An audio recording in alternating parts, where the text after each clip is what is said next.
Welcome back to the Xenonauts Abridged campaign. Last time we saw a mission in the desert that almost went perfectly except for a bit of good old-fashioned friendly fire.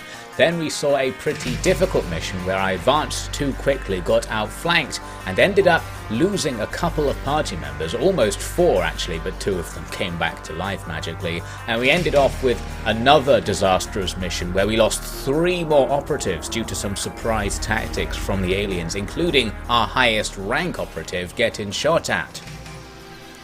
After that terrible little farm mission, there were still 2 other contacts in the air that I'm trying to take down. The big one, the Corvette, I can't go after right now because I need to send 3 planes to guarantee we'll bring it down safely, and they're not all ready to go.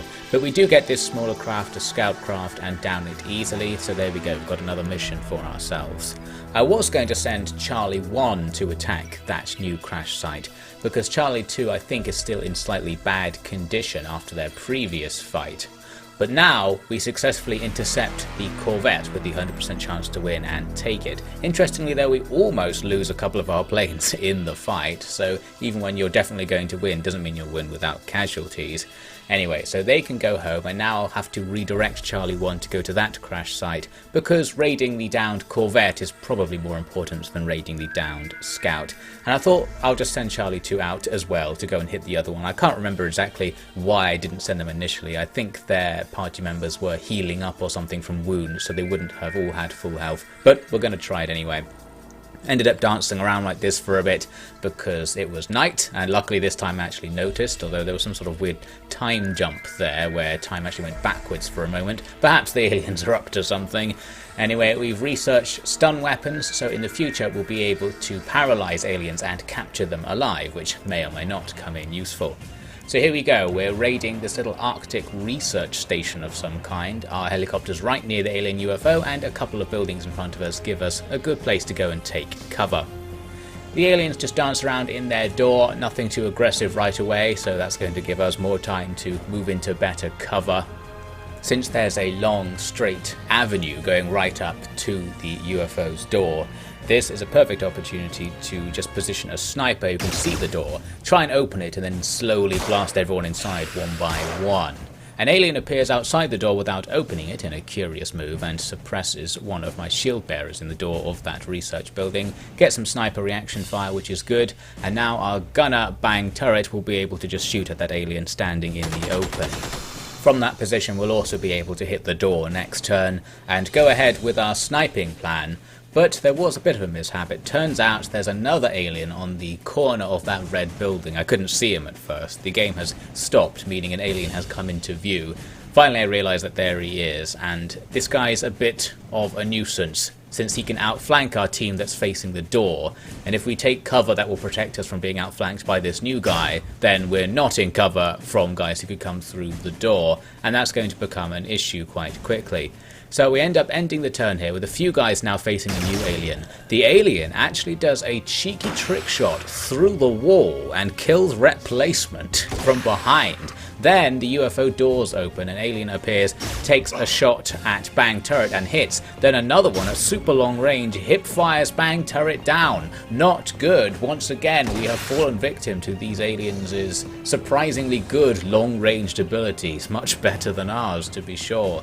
We did take down that flanking alien with some shotgun reaction fire, so that's nice. And there is now an alien standing outside the door of the UFO, so we can snipe that guy pretty easily. But it really sucks to have suddenly lost 2 operatives like that. In both cases, I didn't expect either of them to be particularly vulnerable to the attacks that killed them. Maybe it was just 2 very low probability events, but since these aliens have been sniping us before as well, I'm starting to think they actually just have really high accuracy, and the game was indeed lying about them being low accuracy. Anyway, we sniped down the alien outside the door and then set up again to try and continue our plan as best we can, but now we're going to have to go and open the door manually because we can't destroy it. I thought maybe it would be possible to get rid of the door using a shotgun. It looks like it could do some damage, although I don't know what I'm basing that assessment on. I think if you shot it loads of times it would eventually destroy the door. But in this case we're going to focus instead on a new alien that's come around the corner. It blasts one of the civilians. Our snipers take some reaction fire, not achieving a huge amount, finally getting a hit there. At least now the alien's standing there not in cover, so the snipers still have their line of sight. another alien by the door is seen falling back.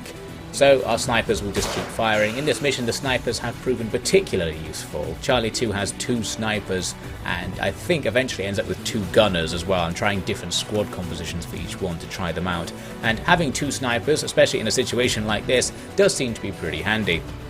Anyway, we're going to now stack up, ready to open the door and see what's inside. I actually went in on the same turn and found nothing. I couldn't even see the alien that previously I'd seen running about in there. So we just wait, and I'm going to move up my snipers ready to take a shot if we can get one. I think the alien was in the room, it was just behind that square thing and I couldn't see it. It tries to run away, we do some bad reaction fire, it considers running back in for a second there, then just sits in the corridor.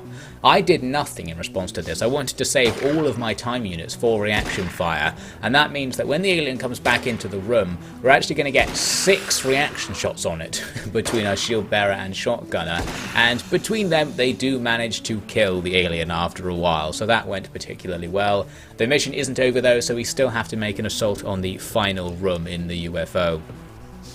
I opened the door and didn't see anything, curiously. My shield bearer safety wall walk was struggling to find this alien. It was right next to her, as it turns out. It's because while I've increased the field of vision from 90 to 170, because it's not 180, I think you can't see the tile that's right next to you on your direct left and right in a strange twist. So you can be standing right next to an alien and just not even know they're there. Quite bad situational awareness. Might increase it a bit further, since I think you can see people standing adjacent to you, or at least are aware that someone's there and could glance over.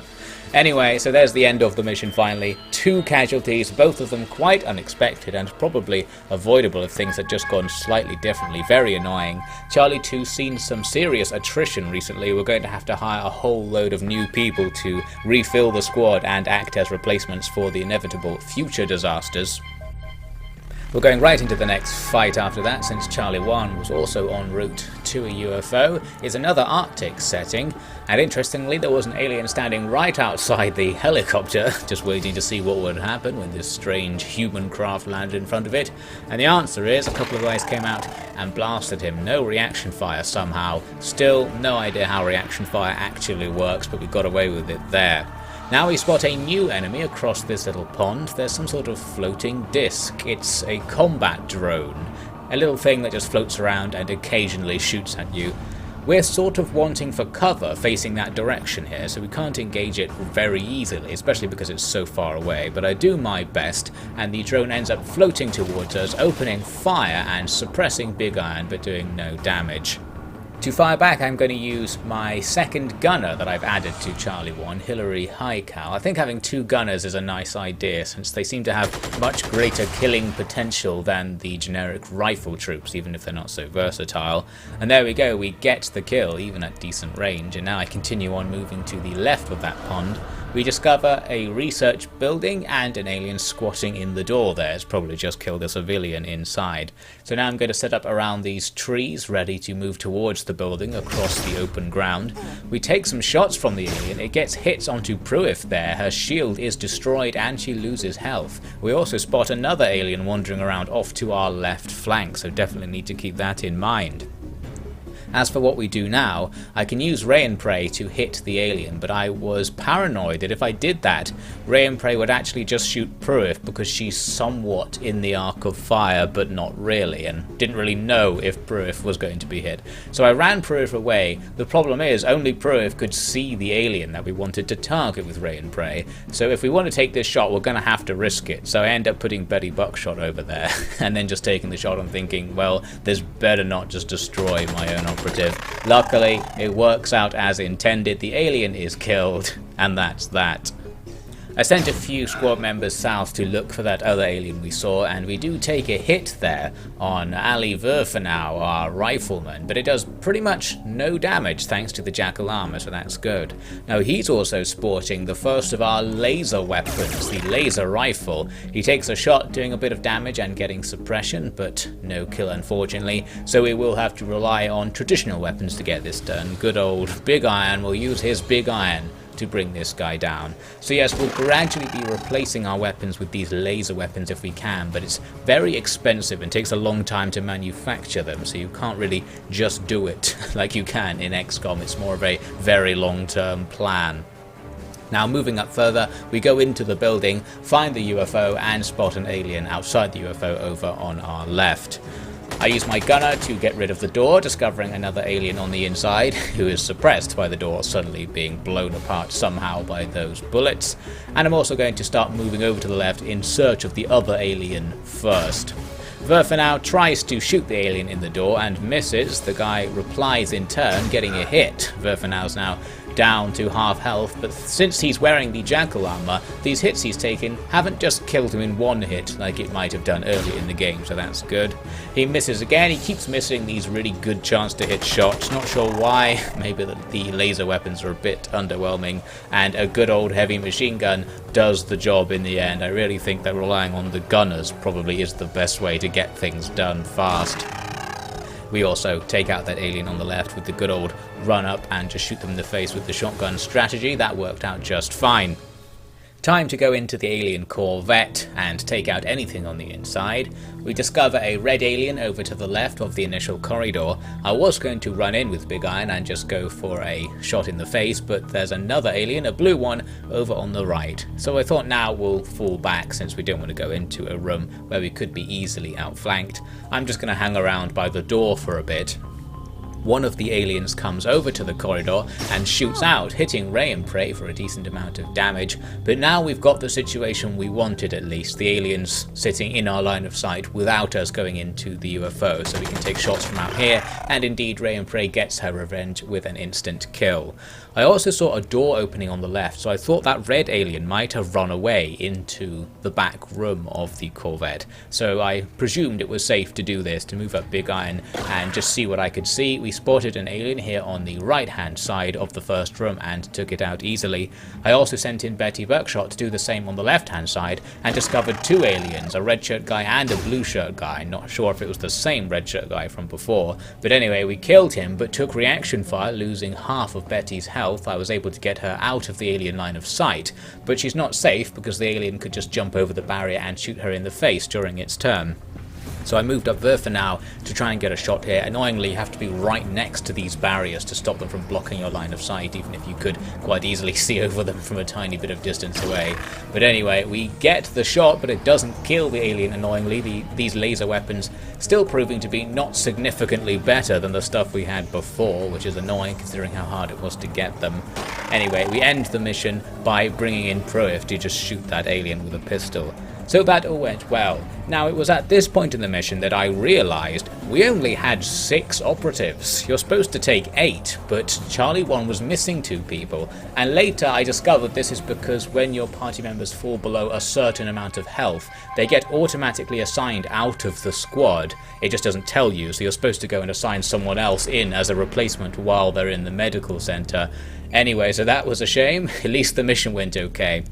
Here's a quick look at the research screen if you happen to be interested. I'm going mainly for alien alloys, alien alloy fabrication that is, and alien electronics, both of which probably will lead to us getting better stuff, better planes maybe, and hopefully some better armor as well. So after some relatively uneventful time, I decided to build a third base. No particular reason why I should start building it now, I just thought we've got some money, we might as well start it since it's going to take ages to get ready. I'm going here for North America because that's another region that's worth quite a lot of money, and I can also cover a bit of Central America as well to get some extra cash. Sorry to the Southern Hemisphere, we're not doing a very good job of protecting you from the alien invasion, but the North paid us more. And this is a very bribery-based alien defense mechanism. It's pretty much inexplicable why the countries aren't putting more effort into defending against the alien invasion, but oh well, that's the game. After some long meditative consideration, I decided to call this base Rodeo, an American-themed name that also sounds like a decent enough name for some sort of secret base, a nice code name. So I thought that was good. It's going to be ages, of course, before that base becomes operational and we'll actually see it do anything, but it's there now, ticking away in the background. We make it to the end of the second month, and as you can see, most of the world isn't very happy with our performance. They're docking our money because we're not saving them enough, perhaps not realising that the money is what we need to save them and that will make the situation worse, but that's just the weird premise of this type of game. Now you can see the issue we've got now. The amount of money we start the month with is approximately the amount we need to get to the end of the month with our upkeep. So we can't really develop much further. We can build maybe one plane and hire a couple of extra soldiers, but we can't go around just buying weapons and armor really anymore without it actually potentially putting us under risk of running out of money. Not sure what happens if you do run out of money, but we should probably avoid it. Now we hit another alien corvette flying over the Middle East and take it down, almost losing our Foxtrot fighters, but getting away with it there. I'm going to send Charlie 2 to go and attack that particular downed UFO because it's kind of their turn to do something. I'm also sending out planes in pursuit of a scout that I saw nearby, but I think I lost it and then refound it later on or something. There was some drama, not that it particularly matters. I eventually caught up to it again with the same Foxtrots from earlier after having repaired them a little bit, and then tailed it till it was overland and took it down, so that would give us an extra mission point to go to. So that will be something for Charlie 1 to go and look at, I suppose. First though, Charlie 2 will be hitting this corvette in an urban setting this time. I formed up in and around a building next to the helicopter and discovered an alien in this alleyway. It was in a good position actually because I just put a sniper in the corner here just in case I could take a shot up the alley and hit something, and indeed I could, so there we go, we've got our first hit. My other sniper, No Scope, or Muck Scope his name actually is nearby, and I had just about enough points to run over here, sit down and take another shot. This is dangerous because we're not in cover and we know these guys can hit us at long range, but in this case our shots were enough to kill it, so we didn't have that risk. In the alien turn, a surprise for us. A new type of alien bursts out of the next building over. It takes some reaction fire, runs over to a shield bearer and instantly kills them. Then Pumpy Parker downs the alien, but we're left with a zombified squad member who we now have to fight. Luckily, it appears to not act against us this turn. So this is an alien that's something like chrysalids from XCOM, but they're actually much more harsh. When you kill the zombie, it instantly spawns another one of those aliens. Here, Parker can just take it down since we're at point blank range, but that really sucks. We lost our shield bearer, whose name I don't even know because that was her first mission. I think it was a her anyway, and they just died instantly. The shield apparently doesn't block these things' melee attacks, and now we're just going to have to go on without them, and potentially it's the sort of thing that can spiral out of control since it's an attack that creates a new enemy from your own squad members, so if you take a couple of those you might end up just being totally screwed.